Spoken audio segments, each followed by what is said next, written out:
laban at sa masasamang tao, sa mga nais na kumitil ng buhay o kaya ay magbigay ng panganib.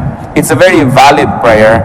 It's a very good prayer to pray that the Lord protects us.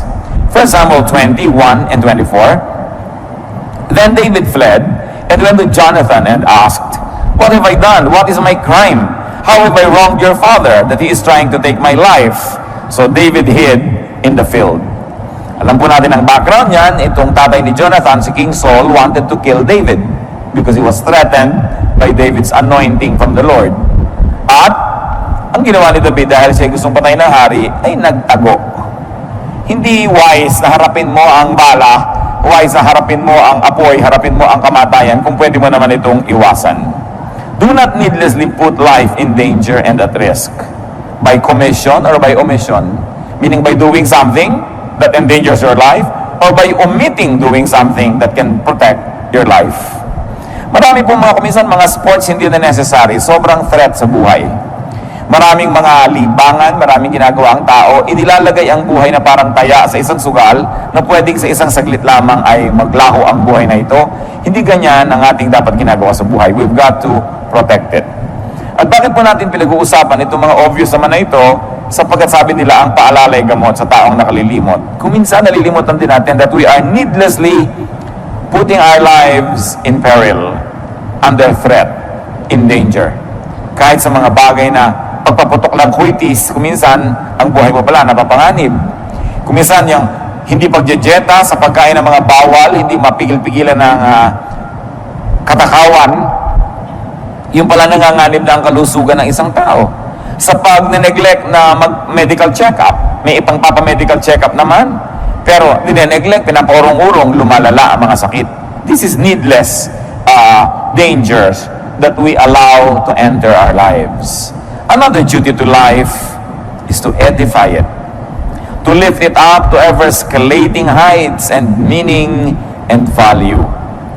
Hindi tayo nabubuhay para maghanap buhay. Naghahanap buhay tayo para magkaroon ng buhay. Dapat ang paghahanap buhay, isa lang po yan nakasangkapan, props ng buhay, para magkaroon tayo ng kailangan natin na pera o kaya ay kabubuhay para magkaroon ng tunay na buhay. Ang buhay ay hindi hinahayaang mapanis, yung nandyan na lamang at hindi na umasenso, nabulok na lang, inanay, umatras. Ecclesiastes 1:13, I devoted myself to study and to explore by wisdom all that is done under heaven. So si Solomon, mayaman na, hari na, hindi ka pa mag-aral. Yung mga iba naman, gumraduate pa lang ng college, sabi, tapos ayaw ko na magbubukas ang notebook ulit kahit buong buhay ko, hindi na ako magbabasa uli ng libro. Ang utak po ng tao, habang ini-stretch, lalong lumalaki. Pero parang sikmura rin yan. Pag palaki ng palaki kinakain mo, palaki ng palaki yung tiyan mo, mas marami ka nakakain. Pero subukan mong konti yung kinakain, lumiliit din yung tiyan nyo, nag-a-adjust. Ganun din yung brain.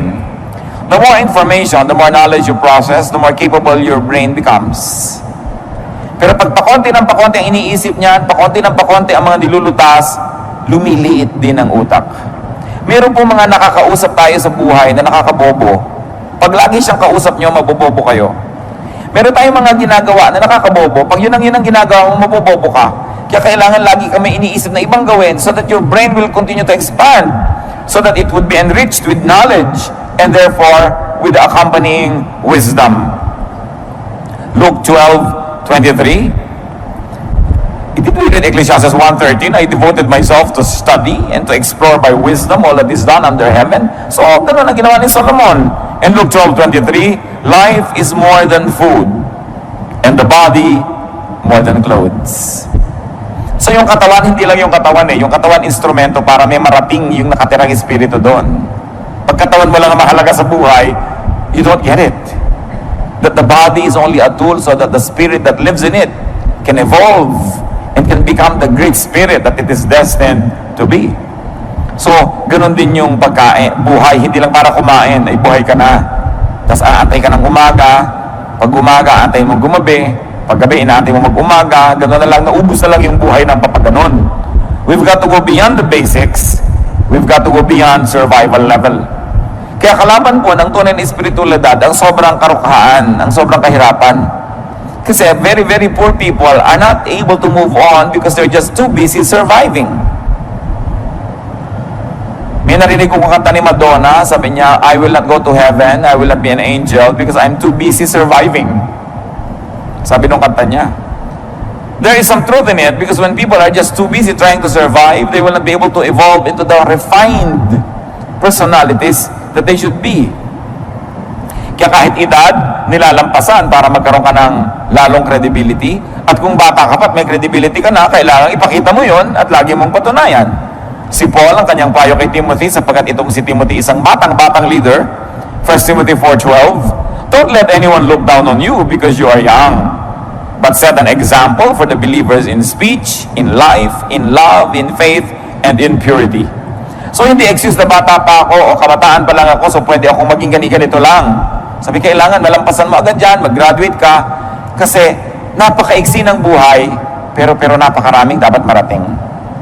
Sa katunayan, even geographically speaking, napakaraming lugar na dapat mabisita, napakaraming pagkain dapat matikman, napakaraming librong dapat mabasa o masulat, napakaraming kaibigan na dapat maging kaibigan, makilala, makadaupang palad, maraming karanasang dapat maranasan, pero kung umikot na lang ng umikot ang iyong buhay sa the same karanasan every day to the point that you're bored, then you are cheating God who created life. And sadly, you are cheating yourself. Ang buhay dapat laging may bagong nararanasan, may bagong nalalaman, at may bagong mga applications na nalalaman at nai-apply sa buhay. Another duty to life, beautify it. Make life lovelier, nicer, more pleasing to the body, to the soul, to the spirit. Diyan nga magaling ang mga Filipino magpaganda ng isang bagay, ng isang lugar.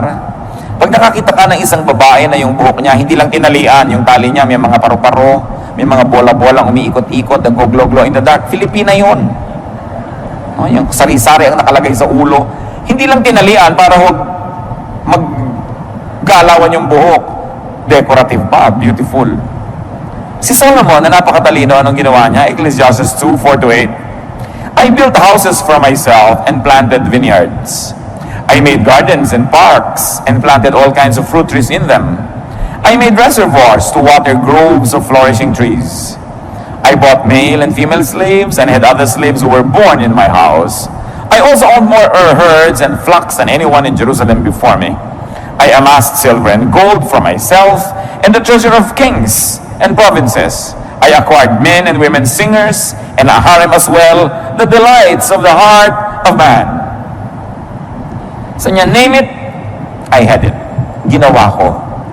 At hindi maliit na bagay na siya tinawag na matalino. Ang lahat dapat makita ng mata, tinignan niya. Ang lahat dapat matikman ng labi, natikman niya. Ang lahat dapat mahigaan ng likod, hinigaan niya. At hindi lang pa siya nabubuhay, meron pa siya mga singers. Ngayon, madali yan maglagay ka lang ng iPad, magpatugtog ka ng cassette dyan o video, may tugtog ka na. Pero noong araw, kailangan pa ng mga live orchestra, nilalagyan. Bakit po nilalagyan ng musika ang buhay? Kasi nagpapaganda yan. Bakit nilalagyan ng kulay ang buhay? Kasi nagpapaganda yan. That's why the eye is able to see many shades of colors. That's why we can appreciate various shades of temperature. Lamig o init. Merong gusto mo kinakain mo na maligamgam, merong gusto mo talagang nagbabaga sa init, merong gusto mong nagyayelo sa lamig.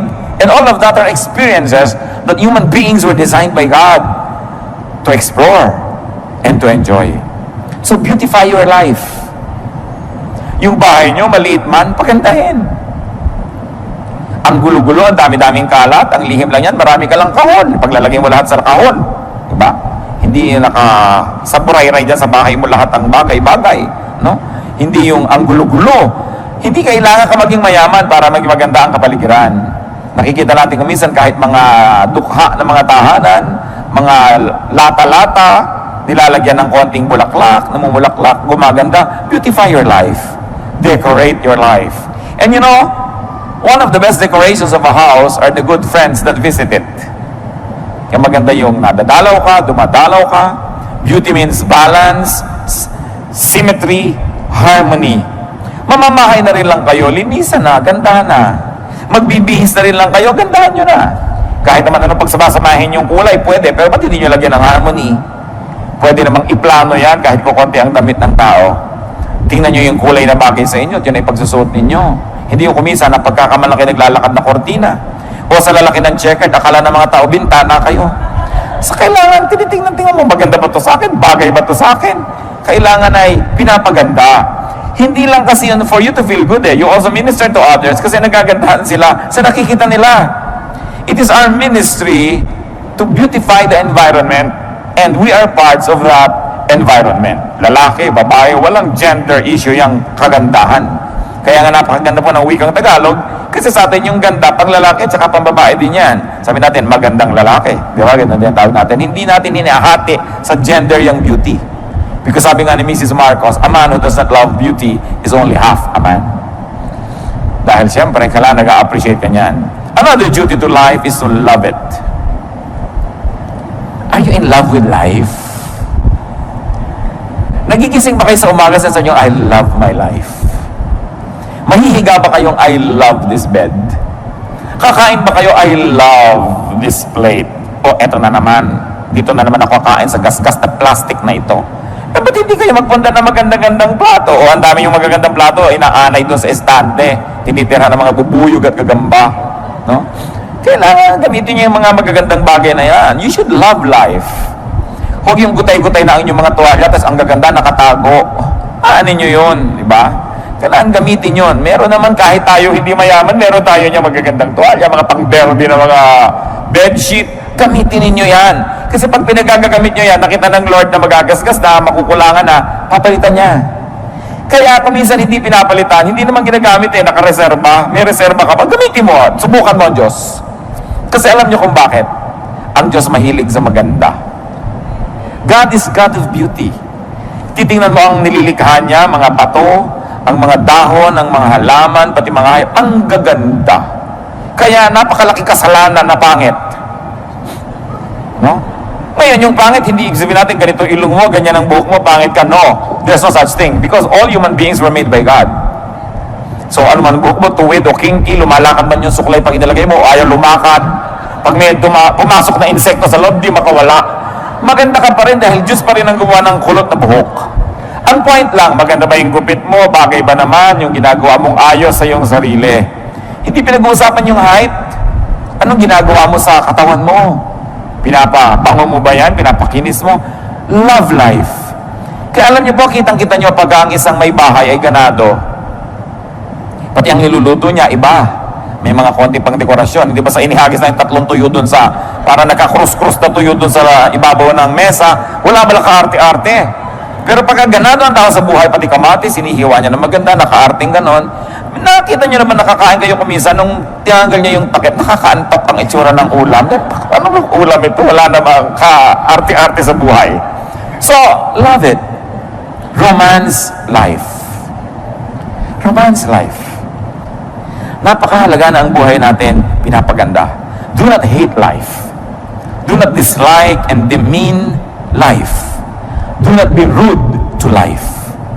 Alam niyo po ba na yung buhay ay may buhay? Kaya nga buhay siya eh.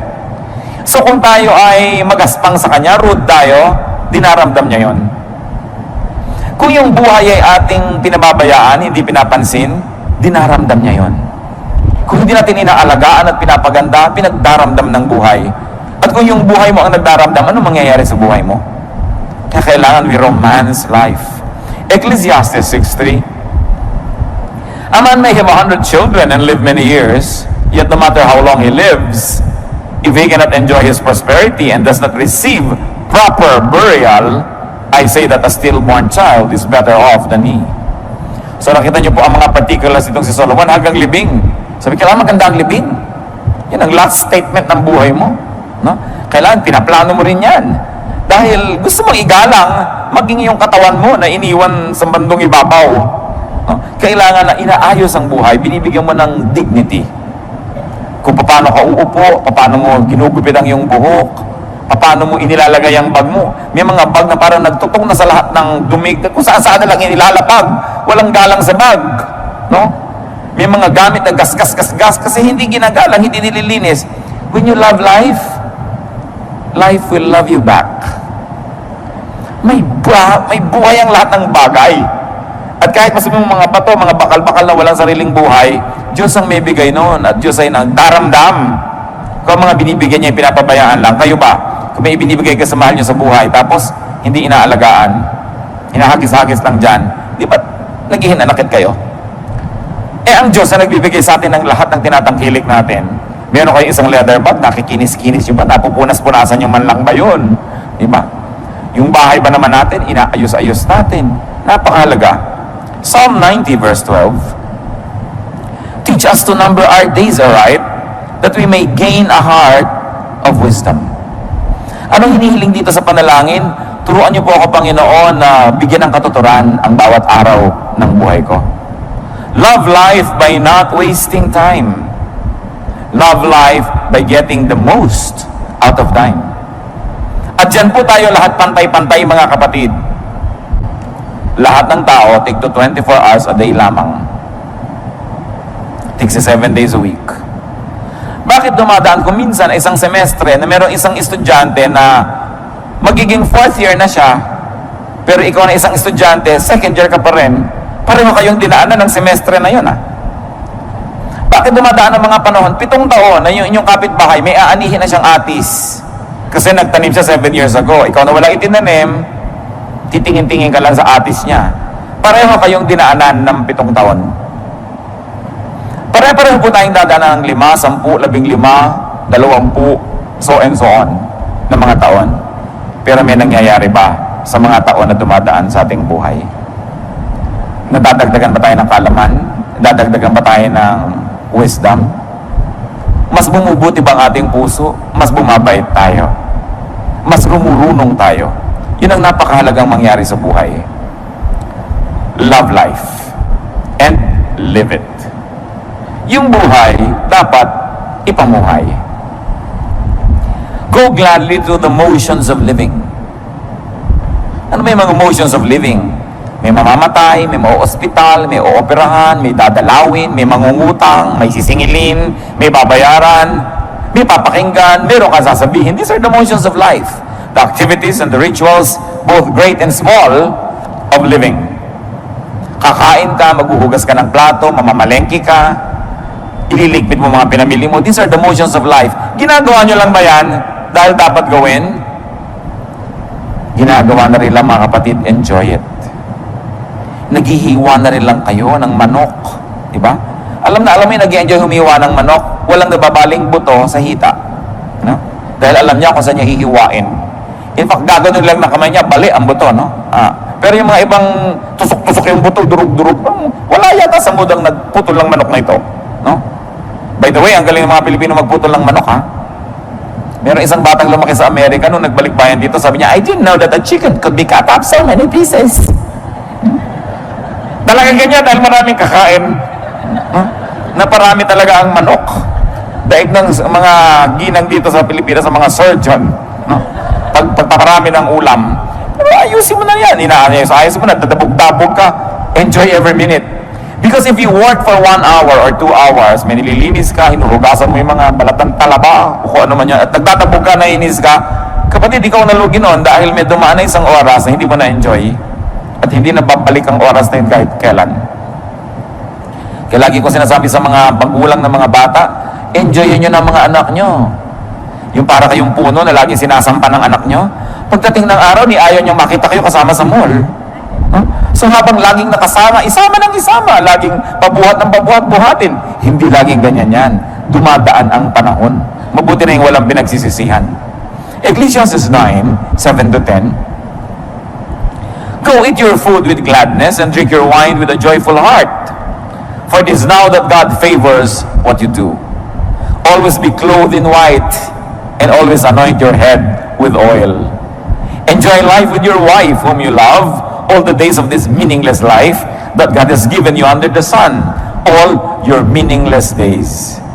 For this is your lot in life and in your toilsome labor under the sun. Whatever your hand finds to do it with all your might. For in the grave where you are going, there is neither working nor planning, nor knowledge, nor wisdom. Sabi niya, gawin mo na lahat. Gawin mo with feelings. Mag-aayos ka ng bulaklak, sinaksak mo na lang bigla doon sa baso yung mga bulaklak. Gandahan mo. Diba? Magtitiklop ka ng kumot, hindi pantay-pantay yung mga sulok. Gandahan mo. Isasalansan mo ang mga tuwalya sa cabinet. Gandahan mo. Sabi gano'n, para lahat ng ginagawa mo, meron kang satisfaction. Tuwang-tuwa ka. Nag-enjoy ka sa buhay. Do not just exist. Live. Have a life. Have excitement. Have passion and feelings. Yung kakain kayo ng sopas ang lamig-lamig, gano'n ba kahirap initan yan? Lagi nila, hoy, huwag ka na magdagdag na hugasin plato. Dito tayo kakain sa tansan. Ano ba naman napakahirap namang kumain sa tansan, tapos ang chopstick mo, toothpick. Para madali ang paghuhugas. Mano ba humaba-haba ng konti ang paghuhugas nyo? Nag-enjoy naman kayo sa maganda nyo hain. Nalagyan ng kulay ang buhay. Yung mga ganong tao, pag nananaginip sila, alam nyo, black and white ang panaginip. Dahil walang buhay eh. Go gladly through the stages of life. Nagiging bata tayo, nagiging kabataan, nagiging young adult, nagiging mga senior, lahat yan maganda. Kung tayo tumatanda na, don't hang on needlessly to youth because there is enjoyment that is unique, no, to those who are advanced in years. 1 Corinthians 13:11, when I was a child, I talked like a child. I thought like a child. I reasoned like a child. When I became a man, I put childish ways behind me. So may panahon ng lahat. May panahon. Hindi ikinakaila yung edad. Lalo mga Kristiyano, maghunos dili kayong birthday. Ilang taon na po kayo? Hindi masabi pag above 50. Dapat very, very gladly you say. Dahil maraming tao hindi nakakaedad na namamatay na. So bawat edad na nadadagdag sa isang buhay ng tao, pinagdiriwang yan, ipinagmamalaki, no? Ipinagpapasalamat, hindi inililihim. Bakit nakakayang umidad? This is foolishness. We should be grateful. Every added year is grace from the Lord. Job 14:1-2, man born of woman is of few days and full of trouble. He springs up like a flower and withers away. Him in his work, all the days of the life God has given him under the sun. Remember, nagsasalita si Solomon na nagtrabaho, ha? Sabi niya, I planted vineyards, I made orchards, I made reservoirs, I made houses. Kaya din siya nag-enjoy ng pagkain niya, ng pagpapahinga niya. Pero kung wala kayong ginagawang gano'n, tapos puro enjoyment, hindi rin yan balance. Enjoyment is earned. Ecclesiastes 10:19, a feast is made for laughter, and wine makes life merry. Sabi ganon, magpakasaya kayo. Basta hindi niya nililimot ang Diyos. Sabi niya, oh, young man, enjoy your life. Just remember that you will face God and you will give an account. Ibig sabihin, huwag mo kakalimutan na may Diyos. Nag-enjoy ka, it's from God, pero be responsible for the kind of enjoyment that you have because there's going to be accountability also. Life is far from perfect. Don't cry over spilled milk, sabi nga nila. Marami na siguro kayong gatas na naligwak, juice na natapon. Baka naman hanggang ngayon, ipiniiyak nyo pa, tama na. Merong nasayang, pinanghinayangan nyo sandali, tapos tama na, get on with life. Tama na mga sisihan, tama na ang panghihinayang, yung mga if only, if only, if only. Tanggalin nyo na sa inyong lengguwahe mga kapatid yung if only. Kung natapos ko ang aking pag-aaral, yung mga ganyan, if only, pinag-aral ako, hindi ka nga pinag-aral eh, anong gagawin mo? Magngungungoy-ngoy ka buong buhay. Di kung gusto mo, mag-aral ka ngayon. Ngayon, kung hindi, gumawa ka na ibang magagawa. Huwag kang laging sisihin yung magulang mo. If only mayaman kami, if only 5'10" ang height ko, if only maputi ako, if only ganyan, walang mangyayari. Palitan natin yung if only ng napakaganda lalong towards next time. Sabi niya, next time. Kung ikaw ba naman ginawa mo, next time. Dapat ganito ginawa mo, tapos mo, next time, we'll do it. Maganda yan, dahil meron namang next time eh. Do not wallow in misery. Do not be possessed by regrets. Tama na ang panghihinayang at lalong-lalo na tama na ang pagsisisi, pagsisisihan, paninisi sa kapwa at sa sarili.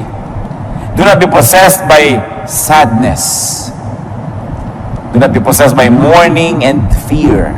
Because all of this will rob you of your happiness. Kailangan yan, sisatatin natin.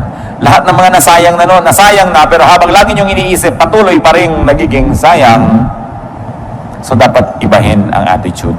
Be free, be reachable, be available. Because the enjoyment of life is usually amplified when it is shared with others. Kaya dapat reachable ka rin. You allow people to reach you and you reach out to people and you're also available. Time is one of the greatest gifts we can give to people and to ourselves. Napaka-importante. Tigilan nyo ng mga kapatid yung may patay, tinatamad kayong pumunta, pagkatapos ting makikita nyo yung namatayan, 5 taon ang napaganda ulit-ulit, pinapaliwanag nyo pa ba't di kayo nakapunta sa lamay. Diba? Yung may kasal, tinatamad kayong pumunta na lang kayo, kaysa yung kutakot-takot na excuse ang ibibigay mo, ipinaghinanakit pa nung tao, nung yumaman, di ka nabalatuhan, kasi wala ka nung kasalan. No? So, yung mga katamaran ko minsan, naranasan nyo na ba yan na gusto nyong pumunta pero tinatamad kayo? Pero nung nagpunta na kayo, nung pauwi na kayo, you were glad you did it. Because you know you did the right thing. Nakiramay kayo, dumalaw kayo sa may sakit, nakipaglamay kayo sa may patay, nakipaglibing kayo, sumama kayo sa party. Sino nga ba na interesado sa mga debo-debo na yan, nakakaantok na yung 18 roses at 18 candles, gusto mo nang sabay-sabay nyo nang ibigay yan at matapos. Dahil yun lang naman debut at yung nanay niya nag-e-enjoy, lahat ay bagot na bagot. No? Pero, umaga na rin kayo kung wala rin lang kayong gagawin sa bahay at nagmumukmuk lang kayo doon. Napakaraming kalungkutan nangyayari dahil ang dami nating free time. So, punuin nyo ang buhay nyo ng mga activities. Pagtatanim din yan, yung gumagawa ka ng mabuti, umaattend ka ng mga ganon, pagtatanim yan ng mabuti. Hindi ka man umani, nakapagpasaya ng kapwa, natuwa din ang Diyos sa'yo. So, huwag na kayong iwas ng iwas sa mga lakaran. Pag kami mga namamatay na kamag-anak, lalo ang mga magkakapatid, may mga edad at kanyang pamilya, hihilian kung sinong pupunta. O ikaw ang pumunta, namatay na si Auntie Kikay.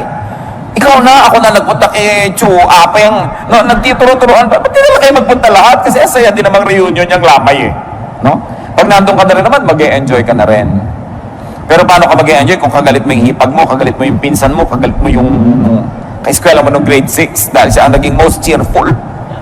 Naagaw sa iyo ang medalyang lata. So yung mga dapat bagets na yun, ng mga tapos na, tapusin na yan. Get on with life and enjoy what else remains of it. Another duty to life, multiply it. Paramihin. Physically, life must be multiplied. Utos yan ng Diyos. Genesis 8:17, bring out every kind of living creature that is with you, the birds, the animals, and all the creatures that move along the ground, so they can multiply on the earth and be fruitful and increase upon it. Genesis 9:7, sabi kay Noah, as for you, be fruitful and increase in number, multiply on the earth and increase upon it. So you multiply physically, but very importantly, we multiply essentially. We multiply, magnify the essence of life, the spirit of life. And you multiply life in terms of fruits and production, in terms of works and meaning.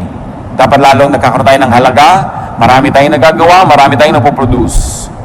Kuminsan, ang kinakalungkot ko po sa mga Philippine products, 20-30 taon na ang lumipas, itong kaong na ito para ko mabuksan, kailangan ko pang initan sa kalan yung takip niya, makipagtunggali ako sa takip, gumamit ng liyabe, gumamit ng kung ano, para ko makuha yung laman ng kaong na lasang preservative. Ang kaong, ang makapuno, ang natadi ko pare-pareho ng lasa. Walang product development. Napapansin nyo ba yun? Pag pumunta kayo sa Pangasinan, yung bibili nyo yung tupig, o yung bibili nyo diyan, nakabalot pa rin sa dyaryo hanggang ngayon. No? So, hindi na ba mai-improve ang packaging niyan para maging world-leading o world-class man lang? Bakit walang development na ating mga produkto? Papangit pa nga yung iba, yung dating bukayo na nyugang nakakain mo ngayon, kusot na yata yung laman. Umaatras pa. Pero alam nyo, sa tao nangyayari rin yan. Ano ba naman itong taong to? Nung huli ko itong makita, wala itong topic, kundi yung asawa niya. 3 years later, asawa pa rin niya ang topic. Wala nang iba. Yung ang repertoire mo, napaka-limited. May mga tao po ganyan, ang 3 lang alam na topic. Ang kanyang asawa, ang kanyang apo, at ang kanyang mataas na blood sugar. Napakalaking pagdurusang makatabi mo ang tao ito kahit saan lupalop ng mundo kasi yun ang topic nyo. Wala nang iba. So pansinin nyo mga kapatid, baka kayo yun. Yung iniiwas-iwasan na kayo ng mga tao dahil pag-uusapan na naman namin ito, yung cholesterol niya. Yung, wala nang alam na topic kundi ganyan. Kailangan pinapalaki ang mundo, pinapalaki ang repertoire, pinapalaki ang performance mo para mas enjoy ang mga tao, mas enjoy ka rin. Isaiah 54:2, enlarge the place of your tent. Stretch your tent curtains wide. Do not hold back. Lengthen your cords. Strengthen your stakes. Ang ganda ng metaphor tungkol sa tent. Ang pinag-usapan yung lubid na humihila doon sa mga gilid ng tent at yung mga tukod niya na nandun sa gitna para huwag matumba yung tent. Sabi, tibayan mo yung tukod, habaan mo yung mga tali, haltakin mo yung mga tent mo. In other words, palakihin mo ang iyong mundo. Kung di nyo ma-spell nung araw yung Mississippi, 20 years later, hindi nyo pa rin ma-spell, may problema kayo sa buhay. Diba? Insecure kayo sa pronunciation ng mga nakikita nyo sa mga French menu sa restaurant, diba? Hindi nyo alam kung ano ba to, hors d'oeuvres ba ito? Hindi natin alam hors d'oeuvres pala to o kung ano man. Ba't di nyo pag-aralan? Kabisohduhin nyo lang, hindi kayo kailangan magkabisa ng more than 20 French words, mabubuhay na kayo sa restaurant. Diba? Pero lagi na lang, hindi ko alam to i-pronounce, ayokong pag-usapan yung mga bagay na yan. Marami mga Kristiyano hanggang ngayon, akala nila yung Titus Relo. So, paano ba yan? No? Akala nila si Sodom and Gomorrah are lovers. As in Romeo and Juliet. 20 years ago, excusable yan, sister. Pero kung hanggang ngayon, ganun pa rin yung utak mo, napakalaki ng pandarayang ginawa mo sa buhay. Kasi hindi ka umasenso. No? Do more. Plant more. Stretch yourself. Kasi kaya.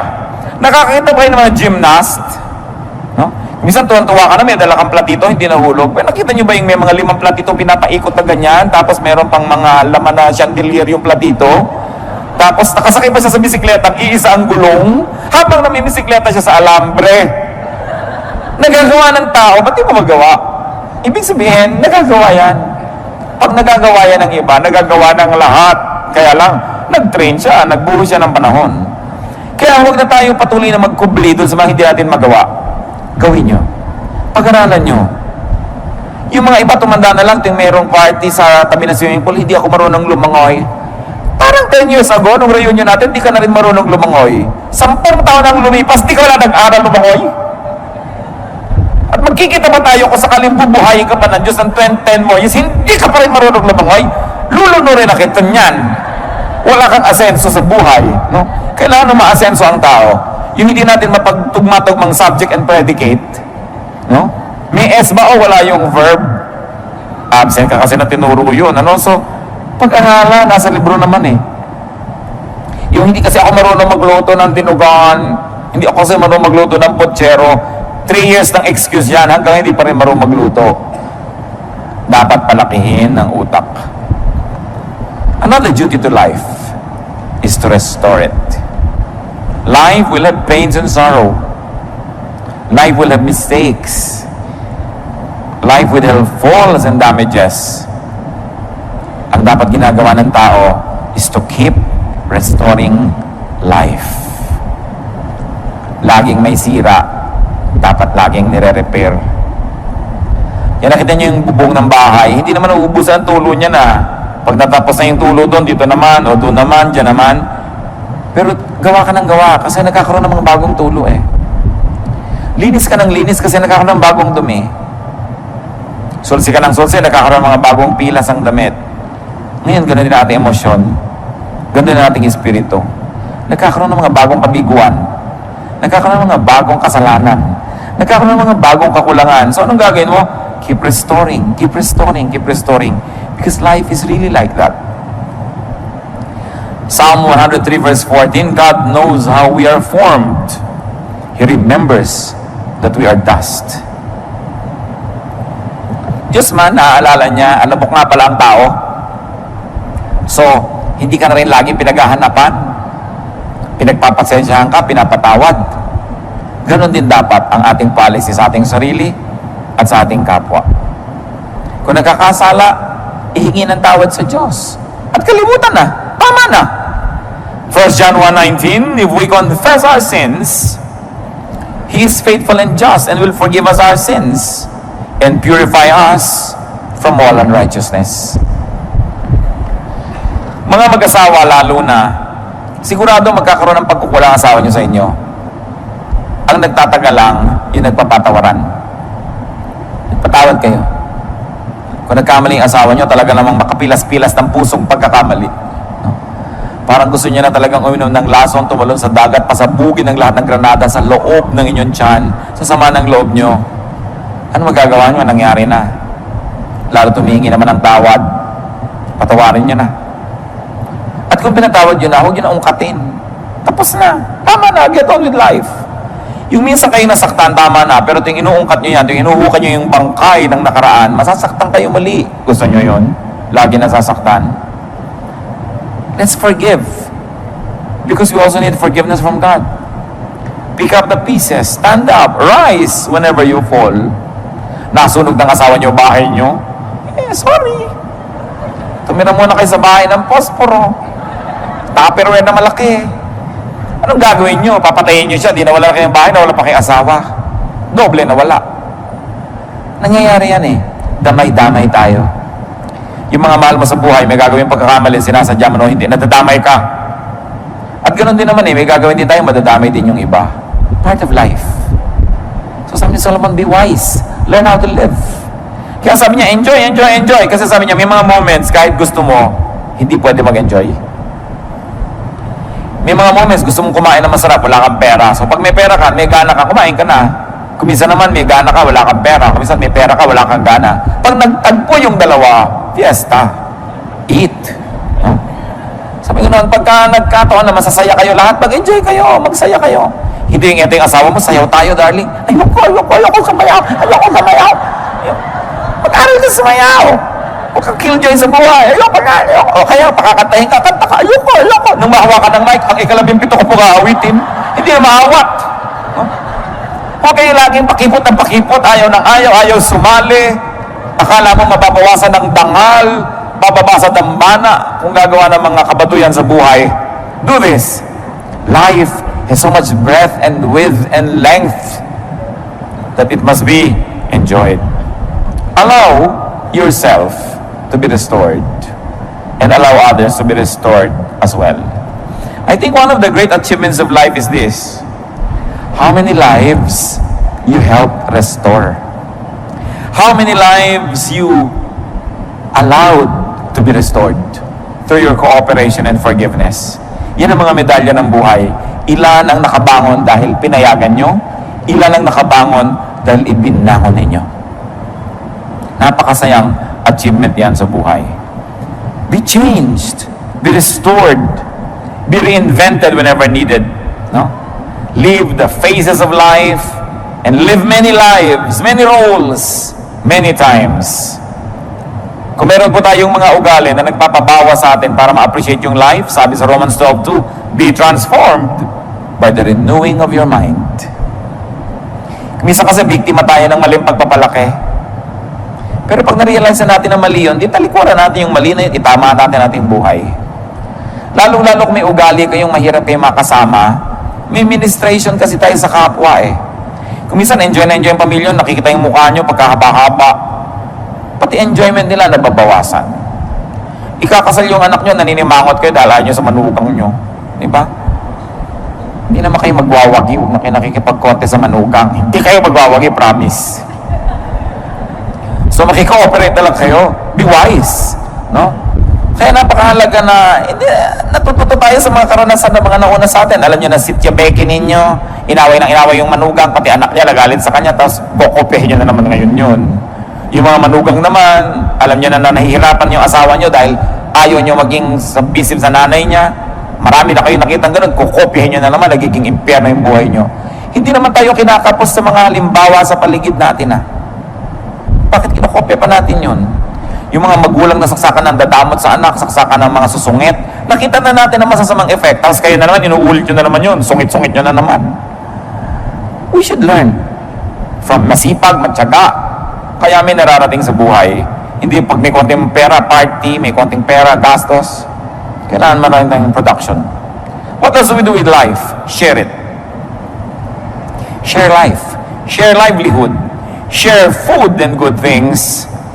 share blessings. Hebrews 13:16, and do not forget to do good and to share with others. For with such sacrifices, God is pleased. Damihan mong tanim mo para marami kang maipamigay na bunga. Galingan mong hanap buhay mo para marami kang maitulong sa mga nangangailangan ng tulong, hindi lang para sa sarili.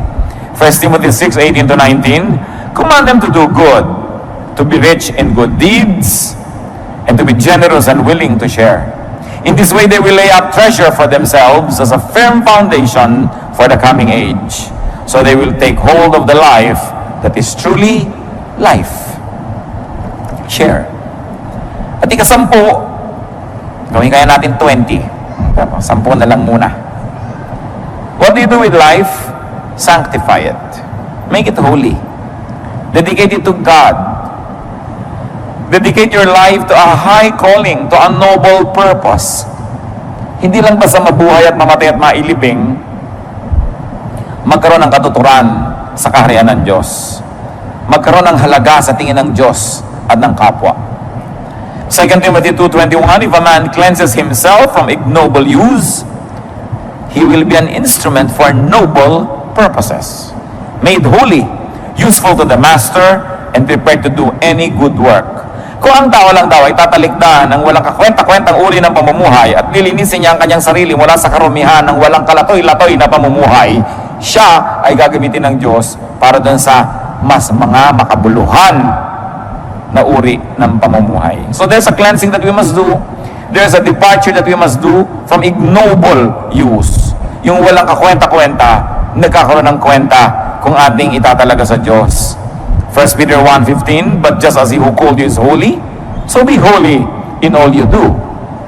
And Galatians 2:20, the life I live in the body, I live by faith in the Son of God, who loved me and gave Himself for me.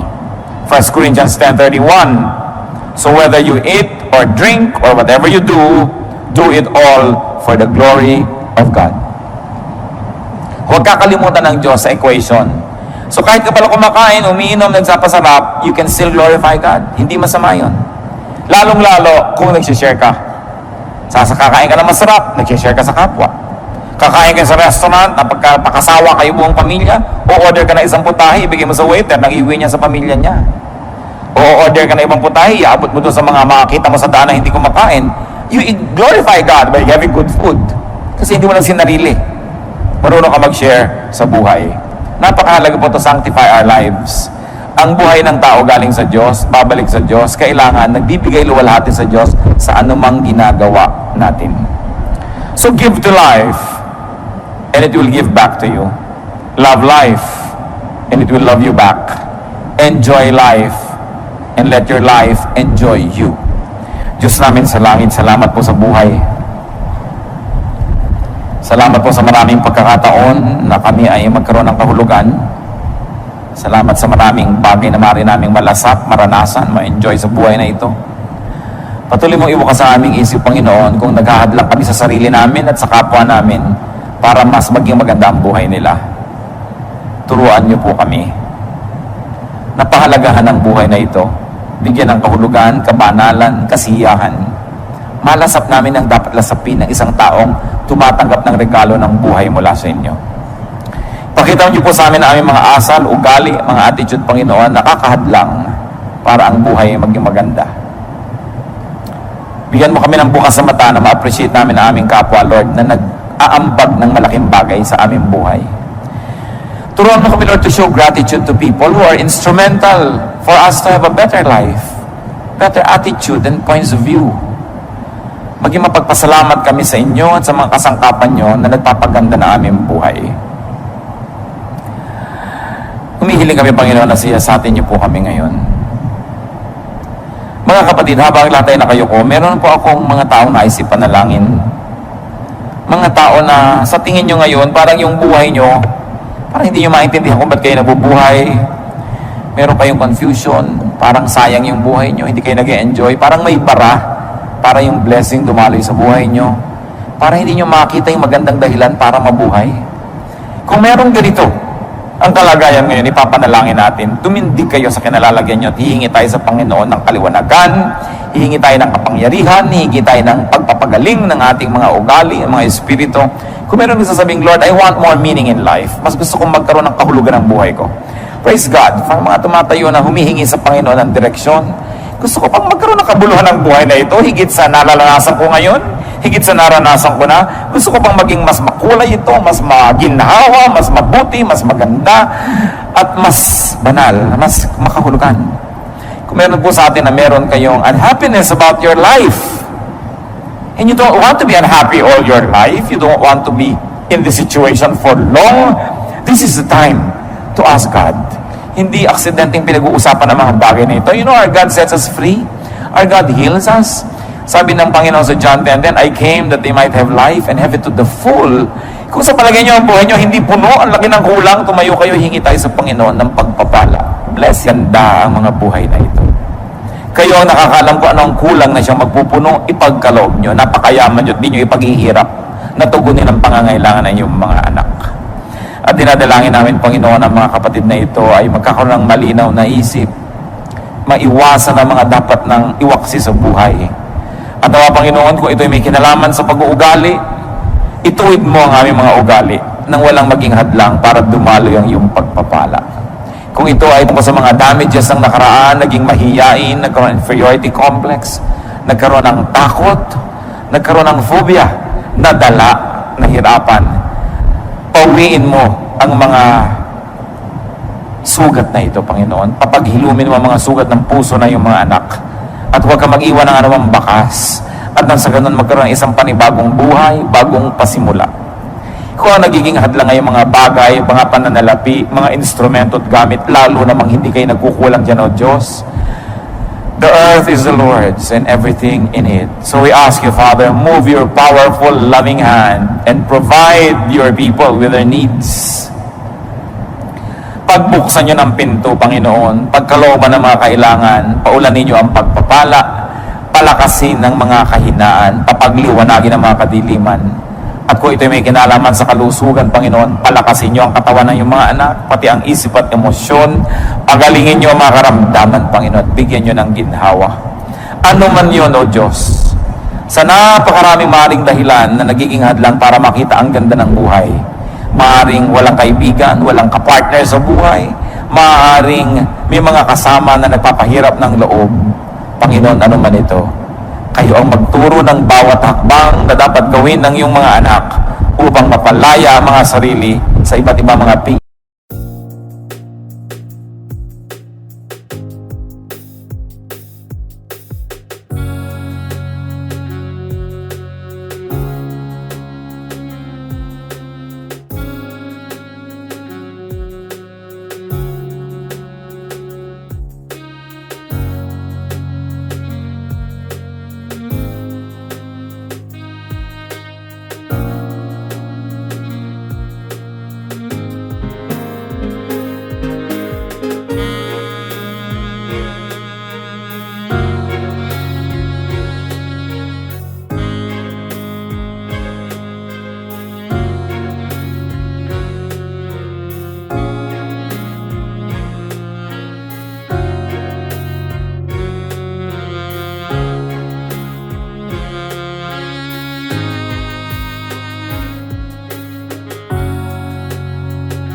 mga kulungan na ito upang malagot ang iba't ibang mga tali at tanikala na nagkakapos sa iyong mga anak.